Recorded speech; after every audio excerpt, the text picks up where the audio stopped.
तांदूळाच्या पिठाच्या सालपापड्या तर करायलाही इतक्या सोप्या आणि जिभेवर ठेवताच विरघळणाऱ्या अशा, आणि तळायला गेलं तर कढईसुद्धा पुरणार नाही इतका मोठा आकार पापडाचा।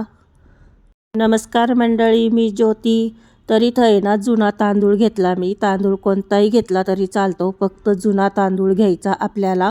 तर इथं रेशनचा मी 2-2.5 किलो तांदूळ घेतलेला आहे आणि 2 पाण्याने स्वच्छ धुवून तिसऱ्या पाण्यात भिजू घातला। 2 दिवस भिजायला टाकला। दुसऱ्या दिवशी पाणी बदललं। आज तिसरा दिवस आहे। थोडा घाण वास येतो, त्यामुळं आणखीन तिसऱ्या दिवशी मी 2 पाण्यात स्वच्छ धुवून घेतला। आल्हाद चाळणीने गाळून फॅन खाली 4 तास मी सुकायला ठेवला असा। सुकल्यानंतर गिरणीतून दळून आणला। तर पापडची पण रेसिपी झालेली बघा, साबुदाणा। ती व्हिडिओ मी अपलोड केलेली आहे चॅनलवरती। तर मी 4 तास सुकवून फॅन खाली गिरणीतनं दळून आणलं। तुम्हाला जर जमत नसेल इतकं करायला तर बाजारात जे पीठ मिळतं तांदळाचं आयतं, त्या पिठाच्या जरी केल्या तरी पण पापड्या छानच होतात। तर जितक्या करायच्या तितकं पीठ मी काढून घेतलं। थोडं थोडं पण रोज करता येतं। आणि चवीपुरतं मीठ टाकलं, भरपूर अशी तीळ टाकली। तुम्हाला जिरे टाकायचे असेल तर जिरे टाका, पण मला आहे ना तीळच जास्त आवडती, त्यामुळं तीळच टाकते। आणि पाण्याचा अजिबात काही अंदाज नाही, प्रत्येक वेळेस पाणी आपण मोजून घेतो, पण या पिठाला तसं काही नाही। कारण कोणत्या तांदूळाला पाणी जास्त लागतं, कोणत्या कमी लागतं, त्यामुळं असंच पाणी टाकून पीठ एकजीव करून घ्यायचं। जसं की आपण भजे करण्यासाठी पीठ लावतो ना, एकदम त्याच पद्धतीने, जसं आलू वडा करण्यासाठी पीठ लावतो ना आपण डाळीचं, एकदम त्याच पद्धतीने असंच पीठ तयार पाहिजे। तर पीठ आपलं तयार झालं। एक मोठी परात घेतली आणि त्यात भरपूर पाणी असं टाकून घ्यायचं अगोदरच। आणि ही पिन आहे, तर मग साडी पिन जी मोठी असती ती पिन घेतली। तुमच्याकडं जर मोठी सुई असेल तर सुई घ्या, माझ्याकडं सुई नाही, त्यामुळं मी मोठी पिन घेतली। आणि एकसारखे ताटं घ्या किंवा छोट्या प्लेटा घ्या, जे काही असतील ते, आणि ताट स्वच्छ कोरडं पुसलेलं असावा। आणि लागन तसं लागन त्या आकाराचे पापड करण्यासाठी 1 चमचा किंवा अर्धा चमचा, आता माझ्या चमच्याचा आकार थोडा मोठा आहे त्यामुळं मी अर्धा चमचा पीठ घेतलं आणि ताटावर टाकलं उलट्या बाजूनी। आणि त्याला असं फक्त ताट फिरवून त्याला गोल आकार द्यायचा।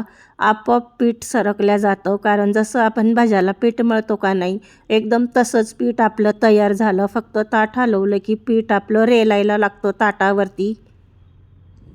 ताटावर पापड आपला तयार झाला टाकून। त्याच्या अगोदर मी इथं पाणी उकळायला ठेवलं होतं एका पातेल्यात। तर ताट आणि पातेलं असंच माप बघून घ्या। तर फक्त 1.5 मिनटं इतकं मी पापड ठेवला ताटाचा। फक्त ताट असं पालतं घातलं त्याच्यावर आणि 1.5 मिनटानंतर काढून घेतलं। बरोबर 1.5 मिनिट एक पापड व्हायला लागतोच। आणि त्यानंतर लगेच ताट पाण्यात टाकायचं, थोडंसं पिनानी किंवा सुईनी पोखरायचं, परत थोडं पाणी मारायचं। आणि किती पण पाणी लागलं ना या पापडला तरी पापड अजिबात तुटत नाही किंवा चिरत नाही, असं काहीच नाही पाण्याचं। ह्या पापडला जास्त पाणी लावून तेव्हाच ताटावरचा पापड निघतो। तर बघा किती पारदर्शक पापड झाला।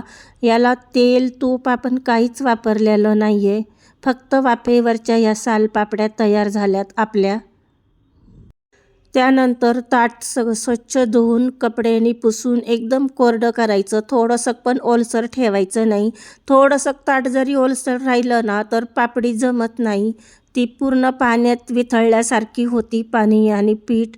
तर असं ताट फिरून पहिले कोरडं करून घेतलं कपड्याने पुसून। त्यानंतर ही तिसरी पापडी मी लावली ताटावरती। फक्त ताट असं वळवायचं, आपोआप पीठ रेलतं आणि जसं म्हणन तसं गोल आकार येतो। छान पापड्या ह्याच्यावरती तयार होत्यात आपल्या। एक पापडी काढून टाकेपर्यंत दुसरी वाफवल्या जाती, एकसारखा हात चालूच राहतो, अजिबात असा गॅप पडत नाही। आपली एक पापडी उकळेपर्यंत वाफवल्यापर्यंत दुसरी पापडी इकडं काढून मेन कापडाच्या कागदावर टाकल्या जाती। तर मी आहे ना घरातच फॅन खाली सुकवते आज। आणि ह्या पापड्या आहे ना लगेच सुकल्या जात्या। तर एक एक करून असं टाकत गेले। थोडंसं पापड काढताना काय झालं ना, अंगठी लागली त्यामुळं मध्ये चीर पडली. पण जरी चीर पडली ना, तो पापड अजिबात तुटणार नाही आपला.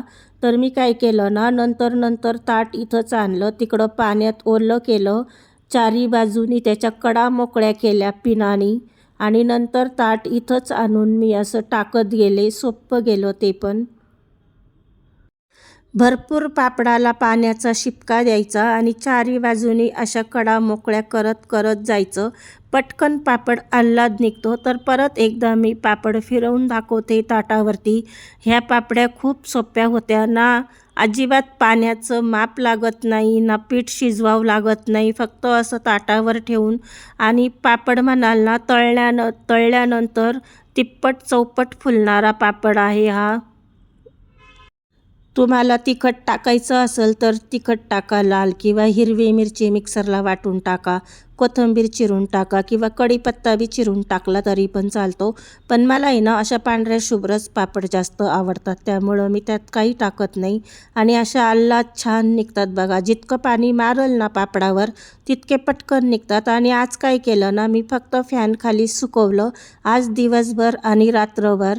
मग दुसऱ्या दिवशी मी सकाळी उन्हात वाळवून आणल्या. 2 दिवस उन्हात पापड ठेवले तर पापड बघा एकसुद्धा तुटला नाही. एकदम अख्खे पापड निघले आणि पापड किती पारदर्शक झालेत ते तर दिसतंच आहे. भरपूर पापडांना काय झालं होतं ना, अंगठी लागल्या गेली त्यामुळं आहे ना मधनं चिरा पडल्या. पण आहे ना अजिबात पापड तुटला नाही. मधून जरी चीर पडली अंगठीमुळं तर पापड अजिबात चिरला नाही. तर तेल अगोदरच तापायला ठेवलं होतं. कढई पण थोडी मोठ्या आकाराचीच आहे माझी. तर बघा पापड केवढा झाला. हा थोडासा तुकडा मी टाकून बघितला होता तेल तापलं का नाही म्हणून. तर किती मोठा आकार झाला पापडाचा आणि किती पांढरे शुभ्र. तर हे पापड आहे ना जिभेवर ठेवताच विरघळणारे पापड आहे. तर मंडळी, तुम्हाला पापडाची रेसिपी जर आवडली असेल तर व्हिडिओला लाईक करा, चॅनलला सबस्क्राईब करा आणि पटकन असे तुटल्या जातात खुसखुशीत पापड आपले तयार झाले. आणि कसलं भाकरीवाणी आकार झाला आहे ना त्या पापडचा. रेसिपी आवडल्यास व्हिडिओला लाईक करणे. धन्यवाद.